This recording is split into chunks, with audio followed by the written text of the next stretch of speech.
Os anos 90 não foram só internet discada e boy bands. Foi a década em que a ficção científica levou os limites tão longe que governos literalmente esconderam filmes. De pesadelos de realidade virtual a visões distópicas que atingiram perto demais, estes são os filmes que eles tentaram desesperadamente manter longe dos seus olhos. 1. Horizonte de Eventos, 1997. Uma nave espacial retorna do próprio inferno, trazendo visões tão perturbadoras que os executivos do estúdio entraram em pânico. A obra-prima de terror espacial de Paul Anderson foi drasticamente cortada antes do lançamento, com mais de 30 minutos das cenas mais aterrorizantes eliminados. A história segue uma equipe de resgate investigando uma nave que desapareceu num buraco negro e voltou com algo malévolo a bordo. O que aterrorizou os sensores não foi só o gore, foi o horror psicológico de um navio literalmente possuído por uma dimensão maligna. A infame cena da orgia de sangue, mostrando a tripulação original em atos indizíveis, foi reduzida a meros flashes. O público de teste supostamente vomitou e desmaiou durante as primeiras exibições. Nos bastidores, a produção foi caótica. O estúdio exigiu cortes semanas antes do lançamento, forçando Anderson a entregar uma versão suavizada. Executivos da Paramount horrorizaram-se com o corte inicial, chamando-o de perturbador além da crença. As cenas deletadas eram tão extremas que o editor Martin Hunter afirmou que deixaram técnicos de cinema experientes com náuseas. O mais devastador para os fãs, o corte original foi guardado numa mina de sal na Transilvânia, onde se deteriorou sem recuperação. Apenas fragmentos restam. Hoje, a versão teatral é branda em comparação ao que poderia ter sido, mas ainda entrega um horror cósmico que parece Hellraiser no espaço. O diretor expressou repetidamente seu desejo de lançar sua verdadeira visão, mas aquele material de pesadelo permanece perdido no vazio da censura do estúdio. 2. Crash, 1996. A colisão carne-tecnologia de Cronenberg gerou um incidente internacional na sua estreia em Cannes. Baseado no romance de J.G. Ballard, esta exploração de ficção científica sobre pessoas excitadas por acidentes de carro não foi apenas banida, mas condenada por políticos britânicos que tentaram impedir sua exibição sem sequer assisti-lo. O filme segue personagens que descobrem uma subcultura fetichista de sobreviventes de acidentes que encontram excitação em colisões automobilísticas e suas lesões resultantes. No Reino Unido, o Conselho de Westminster proibiu o filme completamente, apesar da British Board of Film Classification tê-lo aprovado. No ZEWA, Ted Turner tentou impedir seu lançamento nos cinemas de sua empresa, apesar de não o ter visto. Os críticos estavam extremamente divididos. Roger Ebert chamou-o de desafiador e perigoso, enquanto outros o rotularam de lixo repugnante. O que fez os censores surtarem não foi só a premissa perturbadora, mas a abordagem fria e clínica de Cronenberg, que se recusava a moralizar ou condenar seus personagens. A controvérsia só aumentou quando ganhou um prêmio especial do júri em Cannes pela audácia e inovação. Distribuidores em vários países exigiram cortes, particularmente na infame cena da cicatriz na perna que ultrapassou os limites do que podia ser exibido no cinema comercial. Francis Barwick, censor-chefe da Austrália, afirmou que o filme foi além do aceitável por apresentar comportamentos destrutivos como normais. Hoje, a versão sem cortes pode ser vista como Cronenberg pretendia, revelando um filme menos sobre emoções desviantes e mais sobre a desconexão humana em nossa era tecnológica. Seu olhar clínico para a alienação moderna provou estar décadas à frente de seu tempo. 3. Starship Troopers, 1997. A sátira militar de Paul Verhoeven foi confundida com o próprio fascismo que satirizava, fazendo com que censores do mundo todo perdessem a cabeça. Este blockbuster de 100 milhões de dólares sofreu cortes brutais em toda a Europa por sua representação implacável da propaganda militarista e da violência extrema. A Alemanha proibiu para menores de 18, alegando glorificar guerra e nazismo. O Reino Unido exigiu cortes substanciais na violência, enquanto a Malásia o proibiu completamente por promover valores militares americanos. O que deixou os oficiais tão nervosos não foi apenas o sangue, mas a eficácia com que Verhoeven replicou a propaganda, deixando muitos espectadores incertos se deveriam aplaudir ou ficar horrorizados. Por trás das câmeras, Verhoeven deliberadamente estilizou o filme à imagem de O Triunfo da Vontade, usando imagens fascistas para criar uma sociedade onde todos são belos, mas seus valores estão errados. A ironia, muitos críticos perderam a sátira completamente, com o The Washington Post famosamente chamando-o de fascista, enquanto ignoravam totalmente que esse era o objetivo. Até o marketing do estúdio o vendeu como filme de ação simples, minando sua veia satírica. A cena controversa, onde recrutas veem os efeitos de ataques de insetos em humanos, foi fortemente cortada em muitos países. Na Alemanha, a cena de sucção cerebral foi completamente removida para lançamento nos cinemas. Os astutos segmentos de propaganda "Quer saber mais?" do filme particularmente incomodaram os censores em países autoritários. Hoje, Starship Troopers é finalmente reconhecido como uma sátira brilhante, com sua versão sem cortes, revelando a verdadeira obra-prima de Verhoeven, um aviso sobre a facilidade com que as sociedades podem cair no militarismo através da manipulação da mídia. Enquanto Neil Patrick Harris desfila em um uniforme inspirado na SS, a mensagem não poderia ser mais clara. 4. Strange Days, 1995. O thriller cyber-noir de Catherine Bigelow foi perigoso demais por suas cenas em primeira pessoa de violência extrema. O filme, ambientado numa Los Angeles distópica de 1999, segue um ex-policial que negocia gravações ilegais de experiências alheias, incluindo suas mortes.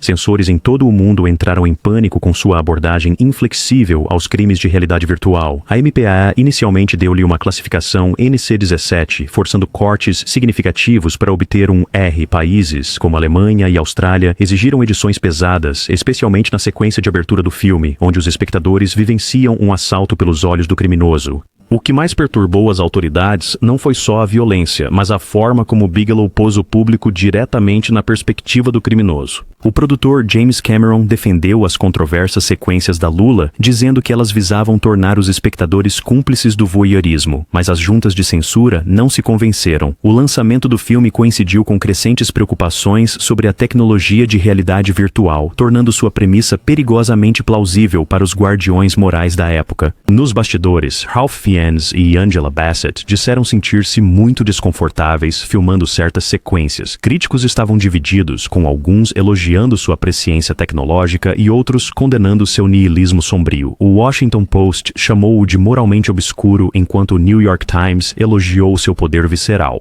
Hoje, Strange Days é visto como profético por sua visão de câmeras corporais, experiências digitais partilhadas e brutalidade policial. A versão sem cortes, agora disponível nas plataformas de streaming, revela o exame implacável de Bigelow de como a tecnologia nos faz vivenciar o pior da humanidade a uma distância segura, até que ela colapse por completo. 5. Existen-Z, 1999. O pesadelo de realidade virtual de Cronenberg chegou assim que os tiroteios de Columbine desencadearam pânico moral sobre a violência na mídia. O filme segue uma designer de jogos que deve entrar em sua própria criação para checar danos após uma tentativa de assassinato. O que parecia uma premissa sci-fi virou um campo de batalha da censura. O filme foi muito cortado no Reino Unido e Austrália pela sua perturbadora fusão de tecnologia e carne. Censores japoneses exigiram edições substanciais nas cenas do bioporto, onde os pods de jogo se conectam diretamente à espinha dorsal por uma abertura que lembra um orifício corporal. Mesmo nos Earthsmear, o marketing foi muito restrito devido a Columbine, com cinemas relutantes em promover um filme sobre violência virtual. O que mais perturbou as autoridades foram as imagens biomecânicas de Cronenberg, as cápsulas de jogo de órgãos sintéticos e as armas de osso e cartucho que disparam dentes humanos foram consideradas perturbadoras demais para o público em geral. A cena em que a personagem de Jude Law monta uma arma de osso sofreu cortes em vários países. Críticos, como Roger Ebert, o elogiaram, profundamente, maravilhosamente, seriamente estranho, enquanto críticos mais conservadores condenaram sua premissa repulsiva. A recepção do filme complicou-se pelo lançamento junto ao The Matrix, que trazia uma versão mais limpa e palatável da realidade virtual, ofuscando a visão biológica mais bagunçada de Cronenberg. Hoje, com a versão sem cortes disponível, Existen-Z é um dos filmes mais proféticos sobre nossa relação com a tecnologia. Suas questões sobre realidade versus simulação são mais relevantes em nossa era de deepfakes e jogos imersivos do que em 1999. A questão central do filme, ainda estamos no jogo, agora parece menos ficção científica e mais angústia existencial. 6. O Vingador do Futuro, 1990. A aventura marciana de Verhoeven foi extrema demais, mesmo para sua classificação R. A versão original recebeu uma classificação X da MPAA, forçando edições significativas para chegar aos cinemas. A história segue um operário da construção que ou descobre ser um agente secreto com a memória apagada, ou está a ter um episódio esquizofrênico devido a umas férias virtuais falhadas. Tão gráfico que mais de 40 segundos tiveram de ser cortados, com a infame cena do elevador recebendo o tratamento mais severo. O original mostrava uma morte muito mais longa e horrível para o capanga do vilão. Na Alemanha, o filme foi lançado apenas numa versão fortemente censurada que removeu quase toda a violência gráfica, enquanto o Reino Unido exigiu cortes em 15 cenas. O que mais incomodava os censores era a abordagem quase divertida de Verhoeven à violência. A mutante de 3 seios virou um ícone, mesmo com as tentativas de reduzir o seu tempo de tela em mercados conservadores. A cena em que Schwarzenegger remove um rastreador pelo nariz foi cortada em vários países, considerada demasiado gráfica até para o público adulto. Os críticos estavam divididos, com o Washington Post chamando-o de lúgubre e lúdico, enquanto outros elogiavam sua mistura de ação e questões filosóficas sobre memória e identidade. Schwarzenegger se opôs à censura, argumentando que a violência do filme era estilizada, não realista. Hoje, a versão sem cortes revela a visão completa de Verhoeven, uma adaptação sangrenta e instigante que está muito mais próxima de Philip K. Os temas paranoicos de Dick em vez das versões amenizadas que foram exibidas internacionalmente. A versão restaurada, com classificação X, apresenta cenas de luta estendidas e violência mais explícita, o que realça a questão central do filme. Será que a violência extrema se justifica mesmo em busca da liberdade? 7. O Homem do Cortador de Grama, 1992. O que começou como uma adaptação de Stephen King virou uma viagem tão perturbadora que o autor processou para ter seu nome removido. Este conto de advertência de realidade virtual enfrentou censura mundial por suas imagens alucinatórias e sequências de transformação perturbadoras. O filme segue um cientista usando VR para aumentar a inteligência de um jardineiro com deficiências intelectuais, criando um deus digital com poderes mortais. A MPAA exigiu cortes para obter uma classificação R, particularmente em cenas mostrando a transformação do protagonista em uma entidade digital. Versões internacionais tiveram tratamento mais rigoroso, com Alemanha e Austrália exigindo grandes cortes nas cenas psicodélicas. O que particularmente perturbou os censores foram as imagens religiosas do filme, incluindo uma cena de crucificação digital, que muitos grupos cristãos consideraram blasfema. Vários países baniram o filme por seu conteúdo sacrílego, enquanto outros exigiram a remoção de cenas que mostravam o protagonista declarando-se Deus. Nos bastidores, a produção era caótica. O filme usou animação gráfica inovadora que consumiu 50% do orçamento, mas representava apenas 20 minutos de tela. Stephen King ficou tão horrorizado com o produto final que processou com sucesso para ter seu nome removido do título, alegando que não tinha semelhança alguma com seu conto. A crítica o massacrou, com Roger Ebert o chamando de uma diluição de ideias potencialmente interessantes, mas virou um sucesso cult em vídeo caseiro, onde fãs circulavam versões piratas e sem cortes. Hoje, a versão do diretor revela um filme bem mais sombrio que o público viu, com sequências de realidade virtual estendidas que borram a linha entre transcendência e horror, questionando se a evolução tecnológica salvará ou destruirá a humanidade.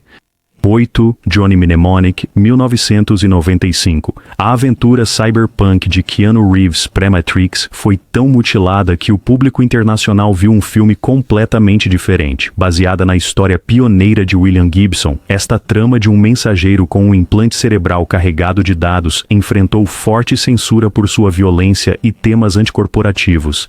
A versão japonesa tinha 103 minutos, enquanto o público americano viu apenas 96. Mercados europeus receberam cortes ainda mais curtos, alguns perdendo pontos cruciais da trama. O que aterrorizava os estúdios não era só a violência, mas a representação do filme de corporações controlando remédios que salvam vidas, uma mensagem que temiam afastar anunciantes em mercados conservadores.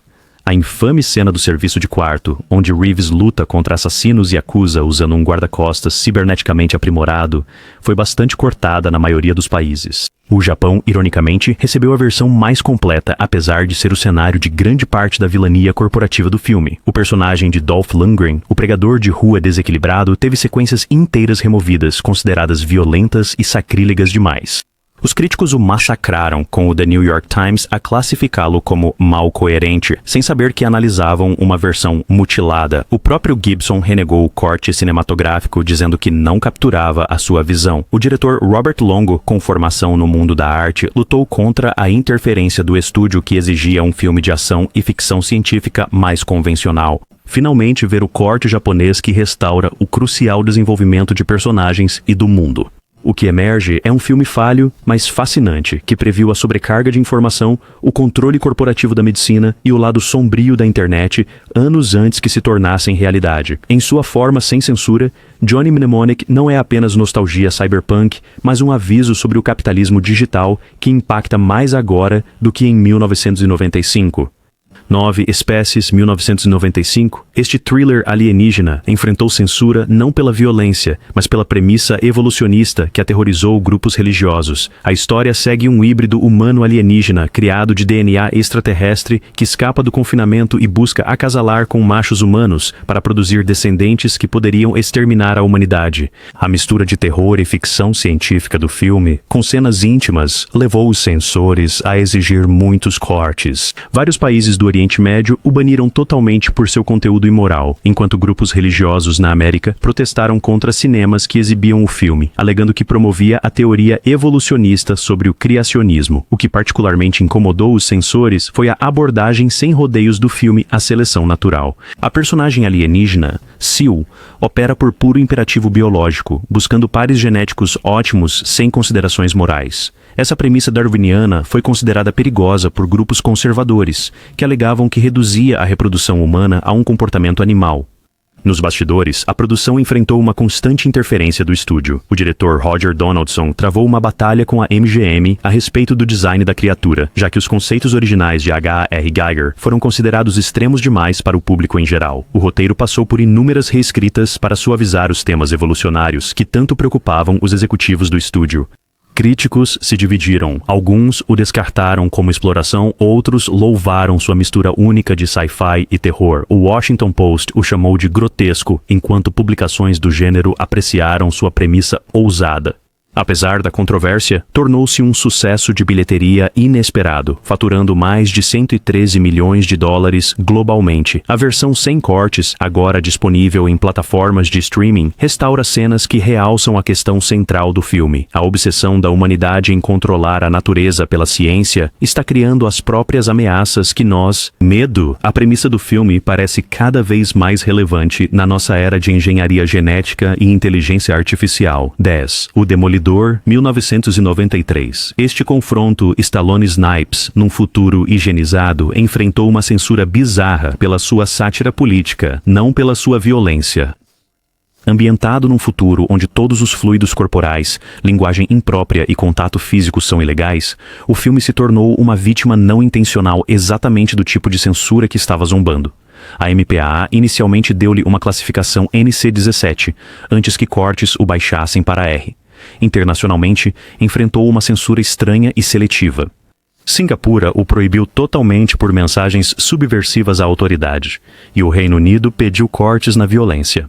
O mais bizarro é que a crítica do filme ao controle corporativo desencadeou censura corporativa real, quando o Taco Bell virou Pizza Hut em versões internacionais por questões de reconhecimento de marca. O que particularmente incomodou as autoridades não foram as sequências de ação, mas a zombaria impiedosa do filme, a correção política e ao autoritarismo disfarçado de segurança pública. O Estatuto da Moralidade Verbal, que multava quem xingava, tornou-se o elemento mais profético do filme, antecipando os debates atuais sobre a fiscalização da fala. Nos bastidores, a produção enfrentou reescritas constantes, pois executivos do estúdio temiam ofender vários grupos. A cena do banheiro das Três Conchas quase foi cortada por ser muito vulgar, mas se tornou um dos momentos mais memoráveis. Críticos foram desdenhosos, com o The Washington Post chamando-a de Demolition Derby, sem reconhecer sua inteligência satírica. Hoje, a versão sem cortes revela um filme que era perturbadoramente premonitório. Sua visão de um futuro esterilizado, onde o contato físico é proibido, restaurantes são monopólios corporativos e rebeldes subterrâneos vivem em esgotos, parece menos ficção científica e mais como um aviso. Como uma personagem pergunta de forma profética, não se pode tirar o direito das pessoas de serem uns completos idiotas. O filme questiona se a segurança realmente vale a pena sacrificar a liberdade. Eleven, Dark City, 1998. A obra-prima noir de ficção científica de Alex Proyas foi massacrada pela New Line Cinema, que temia que o público fosse estúpido demais para entendê-la. Esta história de seres misteriosos que reconstruíam uma cidade toda noite, alterando memórias humanas, foi considerada complexa e filosófica demais para o público em geral. O estúdio forçou Proyas a adicionar uma narração de abertura que estragou todo o mistério nos primeiros 2 minutos. Eles também exigiram cortes no ritmo onírico, removendo cenas cruciais que explicavam a mitologia do filme. O que assustou os executivos não foi o conteúdo, mas a recusa do filme em mastigar para a audiência, confiando que os espectadores montassem seu quebra-cabeça. Internacionalmente, enfrentou desafios diferentes. Vários mercados asiáticos exigiram cortes em cenas que mostravam experimentação em humanos, enquanto grupos religiosos se opuseram aos seus temas gnósticos que questionavam a natureza da realidade e da criação. A imagética sombria do filme e a paisagem urbana desoladora geraram problemas de marketing com a New Line, sem saber como vender o que os executivos chamavam de bobagem filosófica. Críticos que viram as exibições antecipadas elogiaram seu estilo visionário, com Roger Ebert elegendo-o seu filme favorito de 1998. No entanto, a falta de fé do estúdio levou a marketing mínimo e a uma decepção de bilheteria. Nos bastidores, Proyas lutou constantemente com o estúdio, que queria mais ação e menos metafísica. Hoje, o corte do diretor resgata a visão original de Proyas, removendo a narração spoiler e restaurando o ritmo envolvente do filme. O que surge é um dos filmes de ficção científica mais únicos já feitos, um pesadelo kafkiano sobre memória, identidade e poder que influenciou tudo, de Matrix a Inception. Sua questão central tornou-se mais relevante em nossa era digital. Se nossas memórias podem ser manipuladas, o que nos torna quem somos? 12 Vírus, 1999. O terror tecnológico submarino de John Bruno chegou no auge do pânico do IQRK, tornando sua trama de infecção digital aterrorizante demais. O filme segue uma equipe de resgate que descobre um navio de pesquisa russo abrigando uma entidade elétrica alienígena que vê humanos como máquinas infectadas por vírus que precisam de conserto. Os elementos mais controversos não eram o sangue, mas os híbridos humano-máquina que o alienígena cria. Sensores em vários países exigiram cortes em cenas mostrando humanos fundidos com partes mecânicas, especialmente a cena em que a cabeça de um tripulante é ligada a pernas de aranha mecânicas. A Alemanha exigiu edições substanciais para seu lançamento, enquanto o Japão, ironicamente, baniu várias cenas, apesar do uso intenso de personagens e cenários japoneses. O que incomodou as autoridades foi o momento do lançamento do filme, em meio a temores crescentes sobre a tecnologia fora de controle. Lançado meses antes do milênio, sua premissa de inteligência artificial, decidindo que humanos eram máquinas imperfeitas que precisavam de atualização, ressoou com as ansiedades do Wojciechowski. Nos bastidores, a produção foi conturbada. O diretor John Bruno, mais conhecido como supervisor de efeitos visuais de Cameron, confrontou executivos da Universal, que exigiam elementos de terror mais convencionais. A estrela Jamie Lee Curtis depois chamou-o de o pior filme em que já esteve, sem saber que audiências internacionais viram uma versão ainda mais incoerente devido à censura. A crítica o massacrou, com o Washington Post o chamando de morto na água, mas não reconheceram seus avisos sobre a IA, vendo a humanidade como falha. Hoje, a versão sem cortes revela um filme que, apesar de suas falhas, fez perguntas importantes sobre a visão da tecnologia da imperfeição humana que parecem cada vez mais relevantes em nossa era de avanço da IA. Sha 13, Judge Dredd, 1995.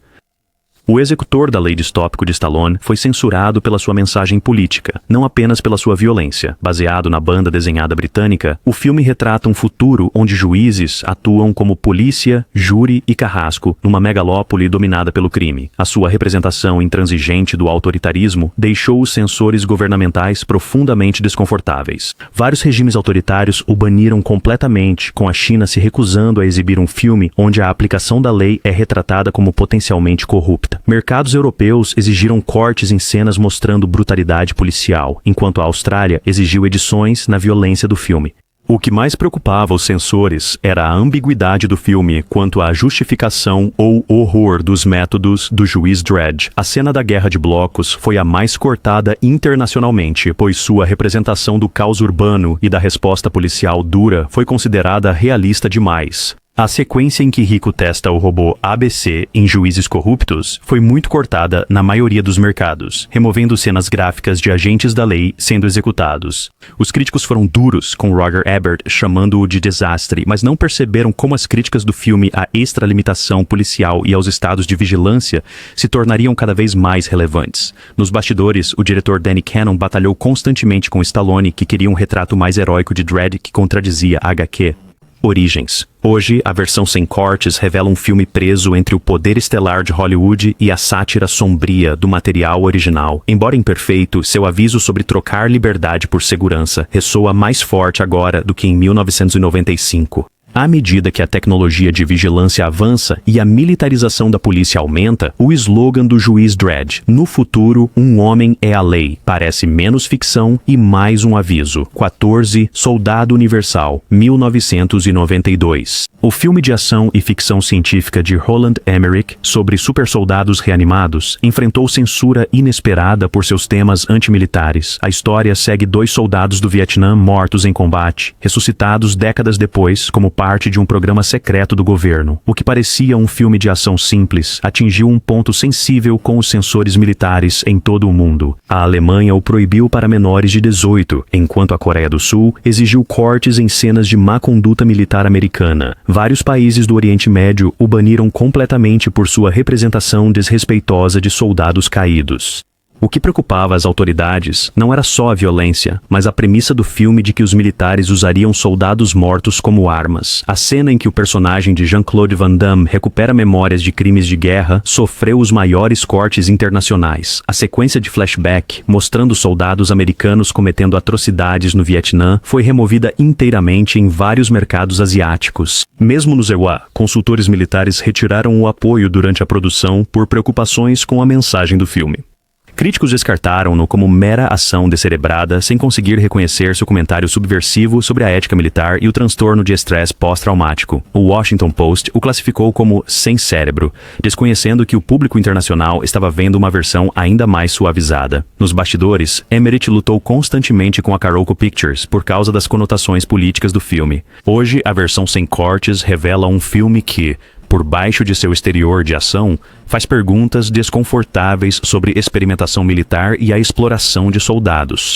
À medida que a tecnologia militar avança em direção a soldados aprimorados e armas autônomas, a premissa central de Soldado Universal parece cada vez mais plausível, tornando seu aviso sobre a desumanização da guerra mais relevante do que nunca. 15, Marte Ataca, 1996. A comédia de invasão alienígena de Tim Burton enfrentou censura internacional bizarra por ridicularizar a liderança política em tempos tensos. Essa sátira repleta de estrelas dos filmes B dos anos 50 mostrava marcianos dizimando líderes e marcos mundiais enquanto a humanidade atrapalhava sua resposta, uma premissa que não agradou às autoridades em todo o mundo.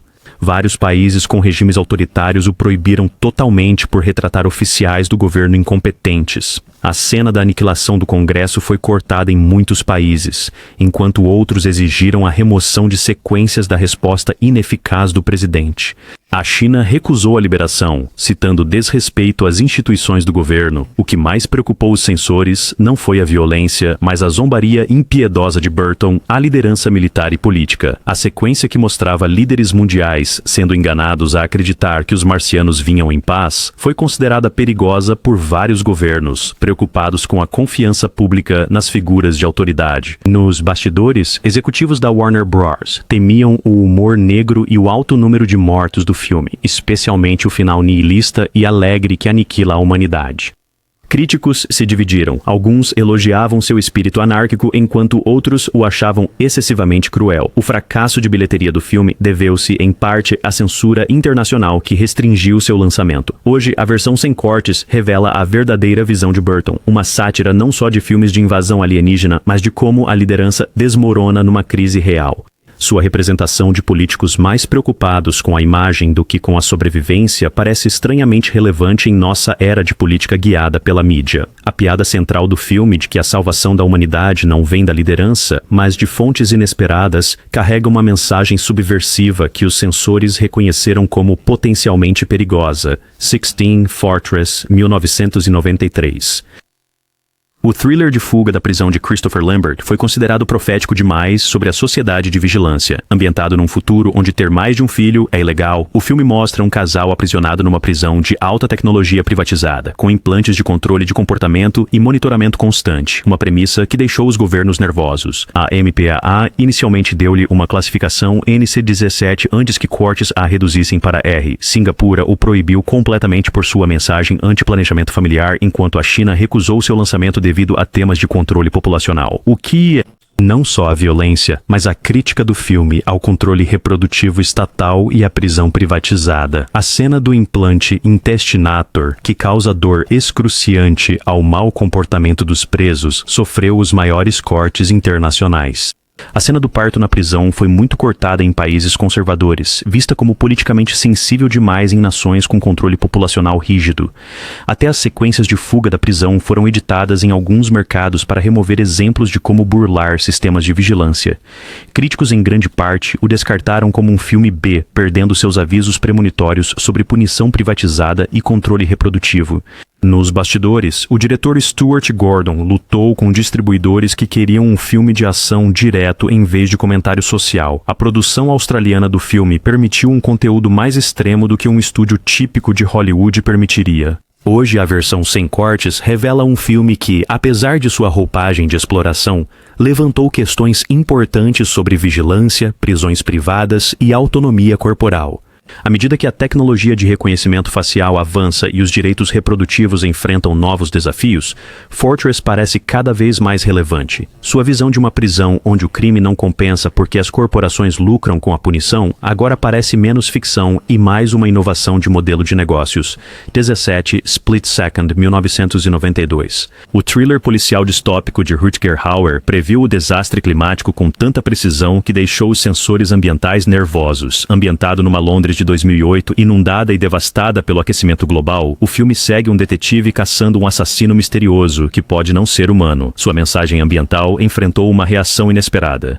Várias nações produtoras de petróleo exigiram cortes no diálogo que culpava explicitamente os combustíveis fósseis pelas inundações. O Reino Unido pediu edições em cenas de Londres submersa, preocupado com o impacto no turismo. O que incomodou as autoridades não foi o monstro ou a violência, mas a apresentação direta do filme sobre o desastre climático como inevitável. A sequência inicial, com estatísticas sobre o aumento do nível do mar e emissões de carbono, foi removida totalmente em vários mercados. Cenas que enfatizavam a inação governamental como causa da inundação foram cortadas em países com histórico ambiental ruim. A visão do filme de elites ricas vivendo normalmente enquanto os pobres se arrastavam por ruas inundadas foi um golpe duro. Críticos focaram nos elementos de terror, não percebendo seus avisos ambientais. O Washington Post o chamou de alienígena encharcado, sem reconhecer sua presciência sobre as mudanças climáticas. Nos bastidores, o diretor Tony Malem lutou com produtores que queriam minimizar a mensagem climática em favor de mais ação de monstro. Hoje, a versão sem cortes revela um filme que, sob seu exterior de terror sci-fi, entregou um dos primeiros alertas populares sobre a crise climática.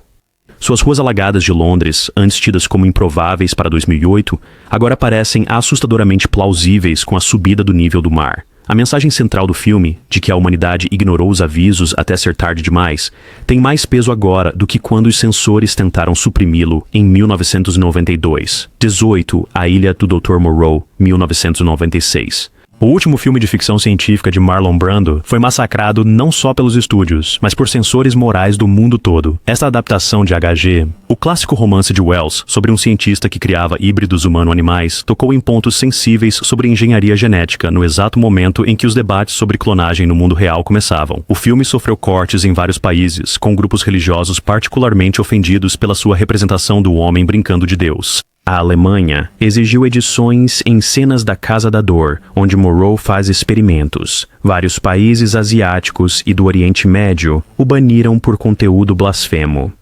O que alarmou os censores não foram apenas os híbridos grotescos, mas as questões filosóficas do filme sobre o que define a humanidade. A cena que mostrava Monroe conduzindo um parto perturbador de uma nova criatura foi a que sofreu mais cortes internacionalmente. Sequências que mostravam os híbridos adorando Monroe como um deus foram removidas em países religiosos. Até o design das criaturas foi modificado para alguns mercados, para parecerem menos humanoides e assim menos problemáticos teologicamente. Nos bastidores, a produção foi notoriamente caótica. O diretor original, Richard Stanley, foi demitido 3 dias após o início das filmagens, com John Frankenheimer assumindo. O comportamento errático de Brando incluía recusar falas e sugerir escolhas bizarras de personagem. Val Kilmer, segundo relatos, causou problemas constantes com a tensão tão alta que Frankenheimer declarou: "Nunca mais trabalharei com Val Kilmer." A crítica o massacrou, com Roger Ebert chamando-o de uma bagunça, sem saber que o público internacional estava vendo algo ainda mais incoerente. Censura. Hoje, os avisos do filme sobre engenharia genética falha parecem perturbadoramente relevantes na era CRISPR. Apesar da sua produção conturbada, a sua questão central permanece poderosa. Ao criar novas formas de vida, onde traçamos a linha entre humano e animal. Gattaca, 1997. A distopia genética de Andrew Niccol foi considerada propaganda perigosa contra a biotecnologia. Num futuro onde a engenharia genética cria um novo sistema de classes, o filme segue um inválido concebido naturalmente que assume a identidade de um válido geneticamente perfeito para realizar seu sonho de viajar pelo espaço. O filme enfrentou surpreendente resistência de empresas de biotecnologia que pressionaram distribuidores para minimizar seu lançamento. Vários países com pesquisa genética ativa exigiram avisos antes das exibições. O que preocupava as autoridades não era a violência ou o conteúdo, mas a sugestão do filme de que a manipulação genética poderia levar à discriminação e à perda da humanidade. A cena do pianista de 12 dedos preocupou particularmente os censores, pois sugeria que a perfeição genética poderia eliminar as características que tornam a arte e a inovação possíveis. Sequências de discriminação genética no emprego foram cortadas em países com leis de privacidade brandas. Até a divulgação do filme foi restrita em vários mercados asiáticos, com indústrias biotecnológicas ativas. Os críticos em sua maioria o elogiaram, com Roger Ebert o chamando de um dos filmes de ficção científica mais inteligentes e provocadores. Mas o filme ainda teve um desempenho abaixo do esperado nas bilheterias, em parte devido a restrições de marketing. Nos bastidores, o diretor Andrew Niccol batalhou com a Columbia Pictures, que queria um filme mais focado em ação e com um vilão mais claro. Hoje, Gattaca é visto como profético, abordando questões éticas da seleção genética que se tornaram reais. Seu aviso sobre uma sociedade que reduz humanos ao seu código genético parece cada vez mais pertinente à medida que o teste genético se populariza. A versão sem cortes, agora disponível em plataformas de streaming, revela um filme que nunca foi sobre o futuro, mas sobre as escolhas que fazemos agora. 20 e X-Tenzé, 1999. O segundo pesadelo de realidade virtual de Cronenberg da década ultrapassou os limites do aceitável. Lançado apenas semanas depois de Matrix, mas desenvolvido independentemente, este filme sobre designers de jogos que já não conseguem distinguir a realidade da simulação foi considerado demasiado perigoso durante as crescentes preocupações sobre a influência dos videojogos. O filme chegou quando o massacre de Columbine gerou pânico moral por jogos violentos. Vários países o baniram, citando a confusão entre realidade e fantasia. A Alemanha recusou-se a certificá-lo para menores de 18 e a Austrália exigiu cortes significativos. O que incomodava os censores não era só a violência, mas a sugestão de uma realidade incerta. As cenas dos bioportos, com portas de jogo na coluna, foram as mais cortadas internacionalmente. A sequência que mostrava uma arma feita de osso e cartilagem que disparava dentes humanos foi bastante cortada na maioria dos mercados. Até o diálogo do filme sobre perder a noção das camadas da realidade foi modificado nas traduções para torná-lo menos perturbador. Os críticos ficaram divididos, com alguns elogiando sua profundidade filosófica, enquanto outros a acharam repulsiva. O lançamento do filme foi ofuscado por Matrix, que oferecia uma abordagem mais limpa e acessível de temas semelhantes. Nos bastidores, Cronenberg recusou compromissos, dizendo aos produtores: "Este é um filme sobre penetração." Sarah Silverstein Sapper: "Se isso te incomoda, não devíamos fazê-lo." Hoje, a versão sem cortes revela um filme à frente do seu tempo, levantando questões sobre nossa relação com a tecnologia que se mostram cada vez mais urgentes em nossa era de jogos imersivos, VR e bolhas de realidade das redes sociais. A sua frase final, "Ainda estamos no jogo?", tornou-se não apenas uma questão cinematográfica, mas existencial para uma geração cada vez mais incapaz de distinguir entre a existência digital e física. Desde censores corporativos a proibições governamentais, estes filmes sobreviveram a tentativas de silenciar as suas visões. Mas eram eles realmente perigosos ou apenas demasiado honestos sobre para onde a tecnologia nos estava a levar? Ao assistirem a estes filmes proibidos hoje, perguntem-se: os censores protegiam a sociedade ou só atrasavam avisos que precisávamos ouvir? Deixem seus comentários e digam qual obra-prima de ficção científica proibida tocou de perto.